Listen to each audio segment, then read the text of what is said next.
Hello பாச கூலி படம் பார்த்தாச்சா? அதுதான் நாட்டுக்கு அவ்வளவு முக்கியமாடாடி. நீ பாத்தியா படம் எப்படி இருக்கு? படம் இந்த வயசுல தலைவர் நடிப்பு இருக்கு பாரு, அவருக்காக பார்க்கலாம். இதுல வேற உங்களுக்கு கோட் வேடு. படம் நல்லா இல்லைன்னு சொல்லிட்டு போடா. வெயிட்டா என்ன பாஸ்கரே வாடா உட்கார். இதே ஆஃபீஸ்க்கு வரல.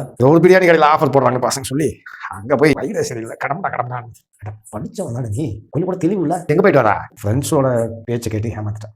கூலி படம் பார்த்துட்டோம். கொஞ்ச நேரம் முன்னாடி எனக்கு என்ன தெளிவு இல்லைன்னு சொன்னேன். இப்போ நீ ரொம்ப தெளிவு தானா? இப்போ நீ யார் பேச்சு கேட்டு போய் படத்தை பார்த்தேன்? ஹலோ பாஸ்கர கூலி படம் பார்த்தாச்சா? என் பையனை ஸ்கூல்ல சேர்த்தாச்சா? இது ஏதாச்சும் கேளுங்கடா.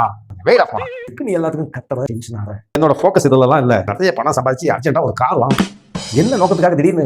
திருநாய்க்காக தான். திருநாய்களுக்காக ஒரு படம் பார்த்துட்டோ இல்லை வேலை முடிஞ்சோ நைட்டில் தனியாக 2 வீலர் வந்துட முடியுமா? நாய் உள்ள தெருல முடியாது. நாய் துரத்தும். அதுக்காகவே கார் வாங்க. ஆனால் காரையுமே துரத்தும். ஒன்றும் பண்ண முடியாது. அந்த நாயெல்லாம் அப்புறப்படுத்துறதுக்கு ஏகப்பட்ட எதிர்ப்பு குரல் வருது. பாத்தியா? சொல்றவங்களா யாருன்னு பாத்தியா? யாரு? கார் வச்சிருக்கிறவங்க.